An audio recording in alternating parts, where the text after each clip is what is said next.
Thank you.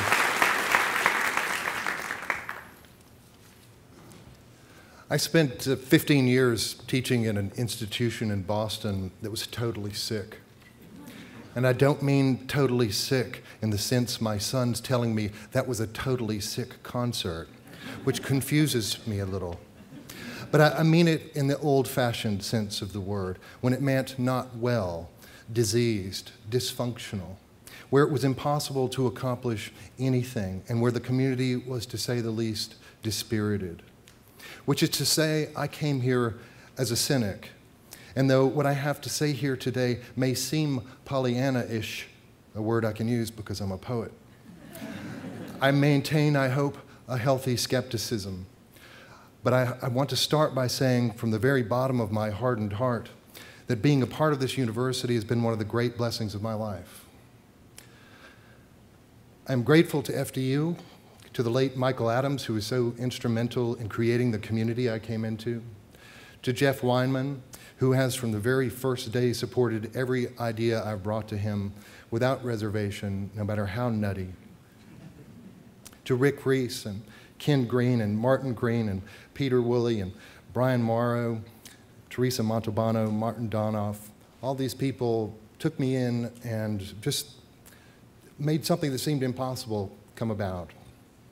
So when I say that this is more than lip service, I'm truly, truly honored to be here, to have my wonderful colleagues and my wonderful students to work with. But please don't be scared when I say that I've written for this occasion a kind of poem, a kind of meditation, one that's doubly scary because it actually has another poem inside the poem. But they're both about breaking down perceived and sometimes real barriers between things and people, and about creating new things in the process. This one is excerpted from Rumi, the 13th century Sufi poet. It's written to his friend and follower Shams, who shows up at the end, and it is, by the way, a song. The elusive ones. They are lovers again, sugar dissolving in milk. Day and night, no difference. The sun is the moon, an amalgam. Excuse me. Their gold and silver melt together. This is the season when the dead branch and the green branch are the same branch. Men and angels speak one language. The elusive ones finally meet. The essence and the evolving forms run to meet each other like children to their father and mother. Good and evil, dead and alive, everything blooms from one natural stem. You know this already. I'll stop. Any direction you turn, it's one vision. Shams, my body is a candle touched with fire. This is a poem about apparent opposites, not really being opposites, but rather complementary aspects of one another. The sun is the moon. It's round, sharing light. Sister and brother may be twins, maybe dream and logic. But the image I want to focus on is the final one. Shams, my body is a candle touched with fire. And for a moment, I want you to think about candles, ones that aren't lit. Think about their clamminess, the cold things that they are. Then think about fire, that spark, that passion, that raging, which is nothing without its tinder, its fuel, its complement. Then think about candles when they're touched with fire, when they scatter their light, a dim but powerful light, a little like moonlight, a light that fills a room, even a dingy one, with grace, something not clammy at all, not dangerous or raging, but beautiful, sensual, meditative. Then look at the candle itself, how it glows from within, as if the fire were inside it, which it is, sort of, beneath the halo of flame and all those colors. Then think of a body, Rumi's and yours and mine, as a candle, and the flame as the spirit that is within us, whatever it is that inspires us.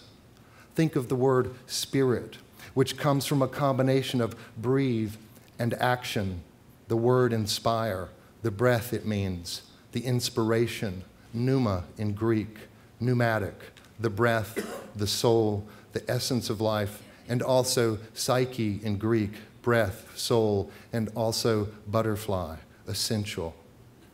Then think of an institution as a candle, and the people within it, fire. Then think of the words we have as candles, and the music we give them as the fire, the spirit that gives them life, that makes them move us, that inspire us, and then it starts all over again. WAMFest and the spirit behind this creative writing program was born painfully when I was in 3rd grade. Asked to bring in and recite my favorite poem to class, I unwisely, it turns out, chose Eleanor Rigby, which is a song. And I recited it in more or less the same rhythm as the song. You know, Eleanor Rigby sat in a church and was buried. So. This rendition, brilliant I thought, was greeted with heckling and with the withering derision of some 39-year-olds. I didn't know it then, but I had, along with shame, what we in the literary game call an epiphany. I would devote my life to breaking down barriers between the popular arts and the academic ones, between the town and the gown, between the fancy and the not so fancy, between levels of hierarchy of all kinds, because there's no real difference that matters much, and because the cost is, in one tiny example, that poetry has been taken away from the people and become something vaguely terrifying. It was kind of a joke. I think this is not limited to the arts, but it applies to virtually every field. The original wonder and passion that brought us into our field in the first place is often out of place in the academy. And conversely, outside the academy, what we do seems to have nothing to do with lives being led. WAMFest tries, by bringing seemingly disparate people together, to breathe some of that passion, that inspiration back into the academy, while inviting people outside of it to become a part of it. The ballad Barbara Allen exists in thousands of versions and has been around for 1,000 years or so, maybe much longer. No one wrote it, which is to say, everyone wrote it. How words and music generally have come together may be seen through the lens of emergence theory. Simply put, because I have no choice but to put it simply, since I don't really know about it. Emergence theory studies how a lot of really not so smart things are capable of creating really extraordinary, very smart things. The classic example is found in the humble ant, which, it turns out, isn't smart at all, even the queens. Instead, they just do what they do, which is basically seek food and drag their pheromone-laden behinds on the ground as they wander willy-nilly seeking food, then bringing it back home when they happen to stumble on it. Somehow, and no one knows how, these ants, none of them knowing how to build anything, none of them possessing a key or a map or a plan of any sort, there's no one in charge, but somehow they build magnificently elaborate and beautifully efficient structures. But at some level, we do know how they do it. They do it by working together, doing what they do side by side with, I guess, some kind of innate faith that if no one screws it up, they'll do something really great together. This is not to suggest that we are ants, because for one thing, we're much bigger. And because we have at least some sense of what we're doing and why we're doing it. But this is how, at least from a poet's point of view, language was created, and music, and most everything of value that we've built as human beings.